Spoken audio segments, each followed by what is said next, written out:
What's up, everybody? Welcome to a breakdown of the UFC 297 card. Now, this is not a prediction video. If you're looking for a video where someone just goes through and gives you their picks and their reasonings, check out Brennan MMA's YouTube channel. He's the GOAT. He's the upcoming guy in the MMA world. Watch out for him. Believe me, this kid's a genius, okay? But this is just going to be me breaking down some categories of fights that I see on this UFC 297 card. We'll talk about what I think are underrated fights, funny fights, live underdogs, that kind of stuff. So let's get right into it. The first category of this UFC 297 breakdown is underrated fights. Now, what I think is the most underrated fight, and what will probably end up being the best fight on the entire card, is Chris Curtis versus Marc-Andre Barriault. Now, I'm partial to Marc-Andre Barriault because me and my roommate Brennan saw him at UFC Nashville on the way to the bathroom. We chased him down to the arena, got a picture with him, shook his hand. He's got a cool Canadian accent, so, you know, kind of got to rock with him there. But we'll start by talking about Chris Curtis. Chris Curtis is a great boxer. He's got good power in his hands. He's got a good chin. Only ever been knocked out one time, never in the UFC. He was the last guy to beat Brendan Allen, and he knocked out Phil No Chin Halls. If you need an introduction into Chris Curtis' style, I would recommend his fight with Kelvin Gastelum. Now, he and Kelvin Gastelum went to war for 3 rounds. That was a crazy fight. So, you know, Chris complained a little bit after the fight. Maybe he thought a point should have been taken away because of some clash of heads or something. I don't remember what the foul was at the top of my head. But that was a great fight. It really shows Chris Curtis has got a lot of heart, and I think he's capable of bringing it and making this an absolute firefight. Next, we're going to talk about Marc-Andre Barriault. Now, this guy, I can admit, I wasn't a huge fan of him before I met him in Nashville, but after, you know, kind of switched my mind a little bit. Okay, this guy, I think his style is like what people like to pretend Sean Strickland is. Now, I'm not saying he's more skilled than Sean Strickland. He obviously isn't. You know, just look at the caliber of wins. You know, he doesn't have a win over Israel Adesanya. But Marc-Andre Barriault is pressure, good chin, takes shots, keep coming forward, breaks people. His fight versus Julian Marquez, he literally was taking big shots in the first round, came at him in the second, pressure, like 50 unanswered shots in a row. That dude's insane, okay? So I'm rocking with Marc-Andre Barriault on this one. I think he's going to be able to pressure Chris Curtis. You know, Chris has very good defense, but I think if he's on the defense the entire night, it's not going to be enough time for him to get his own offense off. And you look at the Joaquin Buckley fight, he caught Joaquin with a punch, slept him, but he was getting outworked for most of the fight. Now, Joaquin's known for not having a fantastic chin. You know, he got knocked out by Kevin Holland. He got knocked out by Chris Curtis, obviously. And Marc-Andre Barriault is known for having a good chin, except for when he got slept in 16 seconds by Chitty Bang Bang. We don't talk about that, okay? What's in the past, we're focusing on right now. Marc-Andre Barriault's going to pressure him. I think he's going to keep the gas on him. Maybe I'm being delusional because I met him, but I'm rocking with my boy, Marc-Andre Barriault. Now, the second most underrated fight on the entire card, in my opinion, is Jasmine Jasudavicius versus Priscilla Cachoeira. I know it's women's MMA, doesn't really move the needle as much, but this fight is going to be good. Jasmine Jasudavicius has come forward all the time. She's a great striker. She doesn't really have a lot of power in her punches. She's not known for putting people away, but she still has great pressure, which is going to clash well with the style of Priscilla Cachoeira, who is just a heavy hitter. She's got a lot of power. You know, she absolutely demolished Ariana Lipski in like under a minute. But she is a dirty cheater. She got in a rear naked choke by Jillian Robertson, starts sticking her thumbs in her eyes, trying to gouge her eyes out. I mean, that is crazy. That is a crazy move to pull in the middle of a fight. She should have been cut for that. But, you know, she's back. She's still here. And as long as she's here, I'm going to be rooting against her. So I'm going to need the hometown girl, Jasmine Jasudavicius, to maybe just muster up a knockout. You know, one time in your career, please just put her to sleep, okay? Come on, do us a favor. The next category is going to be funniest fights. Now, the first fight in this category is the opening prelim of the night, Malcolm Gordon versus Jimmy the Brick Flick. Now, with a name like the Brick, and if you look at this guy, you can tell he's obviously from the South.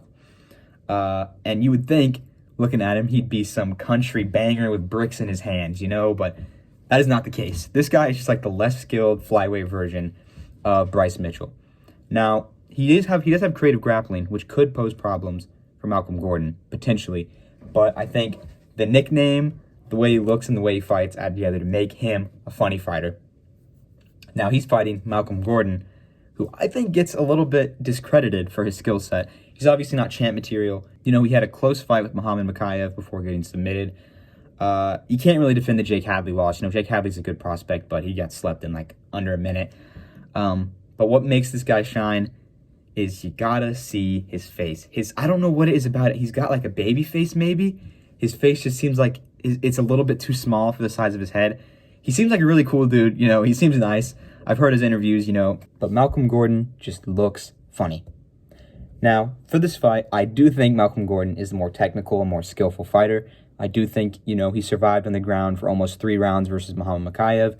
So I think he's going to have a good enough chance at surviving on there with Jimmy Flick until he gasses a little bit, and maybe he can stand up and find a TKO or even find his own submission on the ground. The second funniest fight, in my opinion, is Charles Jourdain versus Sean Woodson.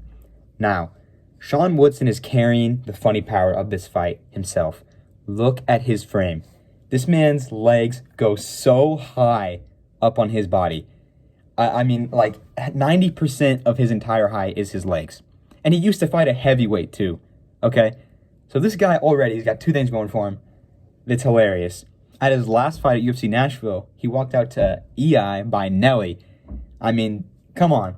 That song also just holds a special place in my heart, thanks to a guy I had to referee a fight for a while back at my fight organization.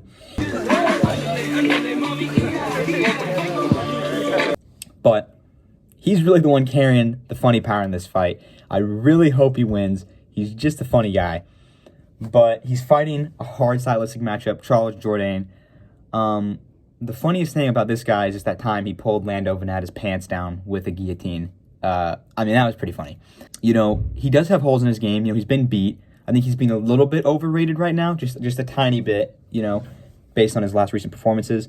The holes he has, I don't think are things that Sean Woodson is particularly capable of exploiting. So I'm going to have to go with Charles Jourdain in this one. I think he could get a submission on the ground, or he's going to win a pretty dominant decision here. Sean Woodson could pull it out of the bag, definitely. He's got great knees. He's got great timing on his knees. I mean, it'd be impossible for him not to have great knees. I mean, he literally just has to lift his foot an inch, and the knee connects to the chin. It's crazy. His legs are crazy, okay? But I'm rooting for Sean Woodson, but my official pick is Charles Jourdain. The last category is live dogs. People I think that the odds books and the fans are overlooking in their matchups. Number 1 on this card, Arnold Allen. I feel like he's an underdog, and I don't really understand why. The guy I mentioned at the start of this video, Brennan MMA, he did it in his prediction video. He picked Movsar Evloev to beat him. I mean, it's kind of like now we got picks going back and forth here. I'm really rocking with Arnold Allen here. I don't know what Movsar Evloev's done that makes people think he's so unbeatable. You know, his record isn't anything compared to Arnold Allen's. I mean, the people he's fought aren't as experienced, they're not as good, and he's looked worse, honestly, fighting against them. I mean, he went to a split decision with Nick Lentz, and he got rocked and almost submitted by Diego Lopez. Diego Lopez is funny too, okay? So I can't really hate on that fight too much. But Arnold Allen, I think, in his loss to Max Holloway, he showed more skill than Movsar did in his wins against Dan Ige. I'm honestly thinking, I don't understand where the hype from Movsar is coming from. You know, I understand he's 17-0, he's 7-0 in the UFC, but no finishes. You know, he hasn't really been proven against a high-caliber opponent. So I'm rocking with almighty Arnold Allen here. I think he's just shown a higher level in his fights. You know, he's beat Sadiq Youssef. He went 5 rounds with Max Holloway, absolutely demolished Dan Hooker. And he beat Calvin Kattar in the first round. Obviously, that was an injury, so you can't really weigh that in too much. I think Arnold Allen will be able to defend the takedowns. And if he doesn't defend them, he'll be able to get back up. You know, he's shown in his fights that he has good takedown defense and good get-ups. And, you know, Movsar has shown that he can be hurt on the feet. He got rocked by Hakeem Dawodu. And Arnold Allen isn't a guy who's really known as a crazy finisher, but he's obviously got power. You know, he dropped Sadiq Youssef a couple times. He really, really hurt Dan Hooker with, like, his first punch he threw. So I think Arnold Allen's got the finishing ability, the takedown defense, and the get-up ability that he can find a finish or work his way to a decision as Movsar gets more tired as the fight progresses and his advances are getting denied. So I'm rocking with almighty Arnold Allen. And the last fight we're going to discuss today, and the last live dog, is Dricus du Plessis. I really think this guy gets it done. Maybe I'm brainwashed by that guy, Justin Herron, on Twitter, but I really do think this guy has what it takes to beat Sean Strickland. I mean, the things he excels at are the places that Sean Strickland lacks. He comes forward all the time. He has great power in his hands.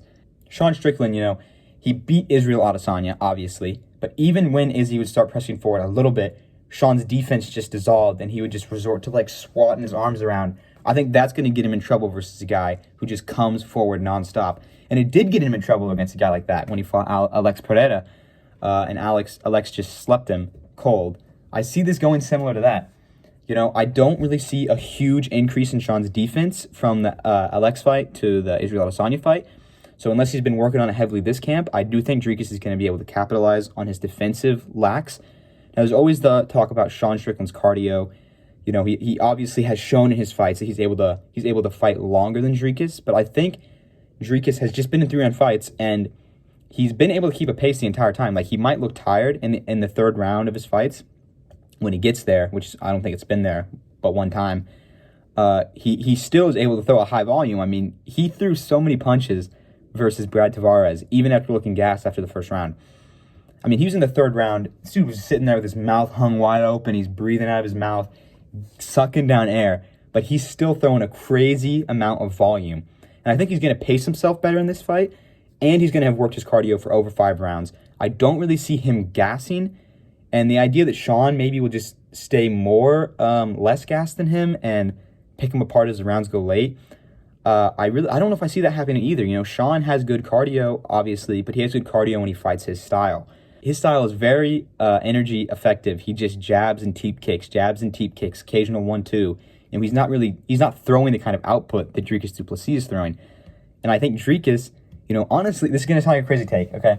He might have slightly better cardio than Sean Strickland just because he pushes a higher pace. You know what I mean? They throw similar numbers, but you look at the intensity of the shots. I mean, Dricus is just throwing to take someone's head off. Sean's throwing to touch him. Okay, I'm not saying it's impossible for Sean Strickland to maybe he could break him down and get a TKO late in the fight, but I honestly don't see that happening. I think Dricus will rock him, maybe knock him down, finish him with a submission on the ground, because he's just so physically strong. I mean, if he just gets a hold of Sean's neck, I think Sean's going to end up having to tap or go to sleep, because he doesn't have to be in the right position. He's just so strong, he can just squeeze and just get Sean out of there, I think. Again, Sean can win, obviously, but this is just my prediction right now. Hindsight's 20/20, so don't be coming here and saying, oh, Sean beat him, so that means everything you said was wrong. These are just my opinions, my views of what I see right now. I do have very much confidence in Dricus to take the belt, and I think he can do it. I really do think he can do it. So I am rocking with Dricus du Plessis. Now again, this wasn't meant to be an exact breakdown of every single fight, giving you picks and my reasoning for every single one. This was just sort of breaking down some categories of fights that I saw on this card. If you are looking for picks, I need to emphasize this again. Go check out Brennan MMA's YouTube channel. I mean, he really does a good job. He puts a lot of effort into his videos. They don't get the recognition they deserve. Go subscribe to him. Leave him a comment. Drop him a like.